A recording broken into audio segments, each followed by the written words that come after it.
Hello नमस्कार साथियों, स्वागत है आप सभी का शालू आर्ट क्लास में। तो आज मैं जनरल नॉलेज के कुछ क्वेश्चन आप लोग को बताऊंगी, वन लाइनर। तो सबसे पहला है, मौर्य काल में गुप्तचरों को क्या कहा जाता था? तो क्या कहा जाता था? गूढ़ पुरुष कहा जाता था। उसके बाद है, अशोक का समकालीन तुरमय कहाँ का राजा था? तो मिस्र का राजा था। किस ग्रंथ में शूद्रों के लिए आर्य शब्द का प्रयोग हुआ है? तो अर्थशास्त्र के लिए हुआ है। कौटिल्य द्वारा रचित अर्थशास्त्र कितने अधिकरणों में विभाजित है? तो 15 अधिकरणों में विभाजित है।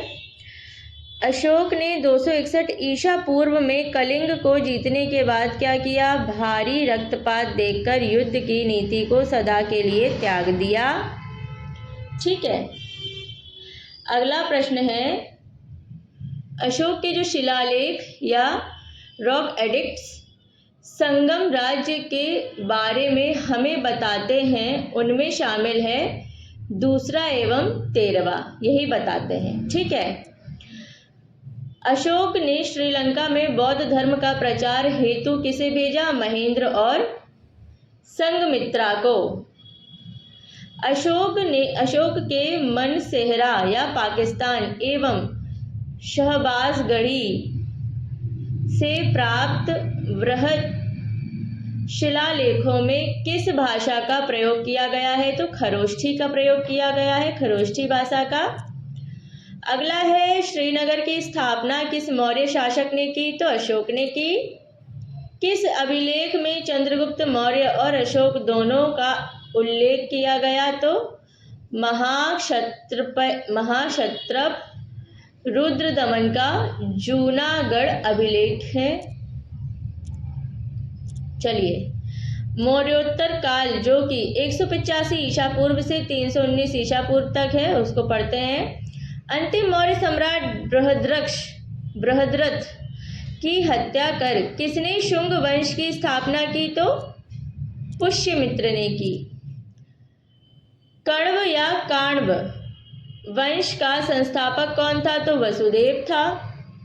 सातवाहन या आंध्र सातवाहन वंश का संस्थापक कौन था? तो सिमुक था। प्राचीन भारत का महान वैयाकरण पतंजलि किसका समकालीन था? तो पुष्यमित्र शुंग का था।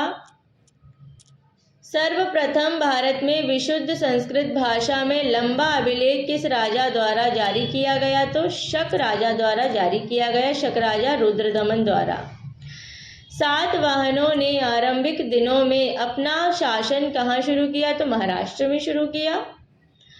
किस कुषाण शासक ने सर्वप्रथम स्वर्ण मुद्राएं जारी की? तो कडफिसस ने की। अगला है, चलिए, किस वंश के शासकों ने क्षत्रप प्रणाली का प्रयोग किया? तो शकों ने किया। ठीक है, शकों। अगला है, कुषाण काल में सबसे अधिक विकास किस क्षेत्र में हुआ? तो वास्तुकला में हुआ। भारत में प्रथम बार सैनिक शासन किसके द्वारा व्यवहार में लाया गया? तो ग्रीकों के द्वारा। पता नहीं क्या हो रहा है बार बार। अब है, ईसा पूर्व दूसरी सदी के प्रारंभ में उत्तरी अफगानिस्तान में स्थापित भारत यूनानी राज्य था बैक्ट्रिया। अगला है, सर्वप्रथम रोम के साथ किन लोगों का व्यापार प्रारंभ हुआ? तमिलों एवं चेरों का। सातवाहनों ने पहले स्थानीय अधिकारियों के रूप में काम किया था मौर्यों के अधीन। फिर है, वह महानतम कुषाण नेता कौन था जो बौद्ध बन गया था? कनिष्क था। कुषाण काल के दौरान मूर्तिकला की गांधार शैली किसका मिश्रण है? भारत और ग्रीक यूनानी शैली का। रोम साम्राज्य के अनुसरण पर किस वंश के शासकों ने कैसर या सीजर की उपाधि ग्रहण की? तो कुषाण की। कुषाण के जो है वंश, कुषाण की जो साम्राज्य था उसके अनुसरण पे। चलिए, प्राचीन भारत में किसने नियमित रूप से सोने के सिक्के चलाए? किसने चलाए? कुषाण ने। अगला है, मौर्यों के बाद दक्षिण भारत में सबसे प्रभावशाली राज्य था सातवाहन। उसके बाद है, बुद्ध की खड़ी प्रतिमा किस काल में बनाई गई? तो कुषाण काल में। उसके बाद है, शुंग वंश के बाद किस वंश ने भारत पर राज किया? कण्व।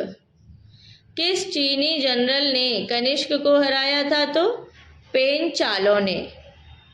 चलिए अगला प्रश्न है, उत्तरी तथा उत्तर पश्चिमी भारत में सर्वाधिक संख्या में तांबे के सिक्कों को जारी किया था कुषाणों ने। विक्रम संवत कब से प्रारंभ हुआ? 57 ईसा पूर्व से। सातवाहन शासकों की राजकीय भाषा थी प्राकृत। जो कला शैली भारतीय और ग्रीक यूनानी शैली का सम्मिश्रण है उसे कहते हैं गांधार।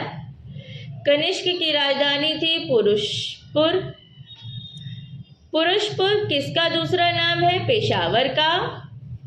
चरक किसके राज चिकित्सक थे? कनिष्क के। तक्षशिला के प्रसिद्ध स्थल होने का कारण था गांधार कला। भारत में सर्वप्रथम स्वर्ण मुद्राएं किसने चलाई? इंडो बैक्ट्रियन ने।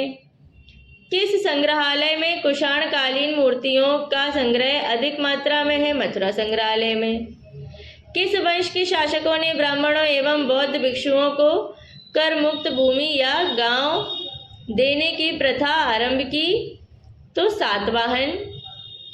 फिर है, भारतीय रंगमंच में यवनिका का शुभारंभ किसने किया? यूनानियों ने। भारतीयों के महान रेशम मार्ग किसने आरंभ कराया? तो कनिष्क ने। फिर अगला है, शक संवत का प्रारंभ किस सम्राट के शासनकाल में 78 ईस्वी से हुआ था? कनिष्क के। तक्षशिला विश्वविद्यालय स्थित था भारत में। इसमें देखिए कुछ तो लिखा हुआ है नोट में। वर्तमान में तक्षशिला पाकिस्तान के रावलपिंडी जिले में स्थित है। प्राचीन काल में यह शिक्षा का प्रमुख केंद्र था। चाणक्य, चरक आदि ने यही शिक्षा प्राप्त की थी। प्राचीन काल में कलिंग का महान शासक कौन था? खारवेल। हाँ। उसके बाद में बुद्ध का किसके सिक्कों पर अंकन हुआ है? तो कनिष्क के। फिर यौध्य सिक्कों पर किस देवता का अंकन मिलता है? तो कार्तिकेय का। कनिष्क के सारनाथ बौद्ध प्रतिमा अभिलेख की तिथि क्या है? 81 ईस्वी सन। अश्वघोष किसका समकालीन था? तो कनिष्क का। बाल विवाह की प्रथा प्रारंभ हुई कुषाण काल में। जो कला शैली भारतीय और यूनानी आकृति का सम्मिश्रण है उसे कहते हैं गांधार शैली। सातवाहनों की राजधानी अवस्थित थी अमरावती में। आंध्र सातवाहन राजाओं की सबसे लंबी सूची किस पुराण में मिलती है? मत्स्य पुराण में। पूर्वी रोमन शासक जस्टिनियन का सर्वाधिक महत्वपूर्ण योगदान किस क्षेत्र में था? तो विधि के क्षेत्र में था। अब जो है संगम काल को पढ़ लेते हैं थोड़ा बहुत। संगम युग में उरैयूर किस लिए विख्यात था? तो कपास के व्यापार का महत्वपूर्ण केंद्र है, इसलिए वो विख्यात था। चलिए अब है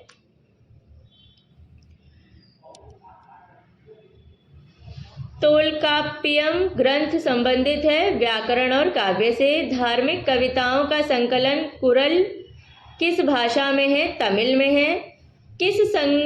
किस संगम युगीन राज्य के संरक्षण में 3 संगमों का आयोजन किया गया? तो पांड्य। लाल चेर के नाम से प्रसिद्ध वह चेर शासक कौन था जिसने कंडगी के जो है मंदिर का निर्माण कराया था? तो शेनगुट्टवन। ठीक है। उसके बाद में तमिल भाषा के शिल्पाधिकारम और मणिमेखलई नामक गौरव ग्रंथ किससे संबंधित है? तो हिंदू धर्म से। कौन संगम युगीन व्याकरण रचना सर्वाधिक महत्वपूर्ण रचना मानी गई है? तो तोल्काप्पियम। मुजरिस किस राज्य का प्रमुख बंदरगाह था? तो चेर राज्य का। प्राचीनतम तमिल देवता मुरुगन किस वैदिक देवता के सदृश्य हैं तो स्कंद और कार्तिकेय। समकालीन साहित्य में कौन को एवं मन्नन किसके लिए प्रयुक्त होते थे? तो राजा के लिए। तमिल काव्य का इलियड कहा जाता है शिलप्पदिकारम को। चेर वंश का शासन किस क्षेत्र पर था? केरल पर। चेर वंश का प्रसिद्ध शासक कौन था? शेनगुट्टवम। चोल वंश का प्रसिद्ध शासक कौन था? करिकाल। चोल काल में सूती वस्त्र उद्योग का प्रमुख केंद्र था उरैयूर। तोलकाप्पियम की रचना किसने की? तोलकाप्पियम ने। चोल काल में सर्वोच्च न्यायालय को क्या कहा जाता था? मनरम। पांड्यों की राजधानी क्या थी? मदुरै। तमिल का गौरव ग्रंथ जीवक चिंतामणि किससे संबंधित है? तो जैन धर्म से संबंधित है। इसी के साथ आज के क्वेश्चन मैं फिनिश कर रही हूँ। इनको अच्छे से देखिएगा, लिख कर देखिएगा, रिवाइज करिएगा, शेयर भी कर लीजिएगा। और जो लोग चैनल पर नए हैं सब्सक्राइब करके बेल आइकन दबा लीजिए, जिससे मेरा कोई भी लेटेस्ट वीडियो आप तक तुरंत पहुँचे। और शाम को रात में मेरी 8 से 9 तक मेरी लाइव क्लास रहती है, तो ज्वाइन कर लिया कीजिए आप लोग। चलिए फिर, take care and bye bye.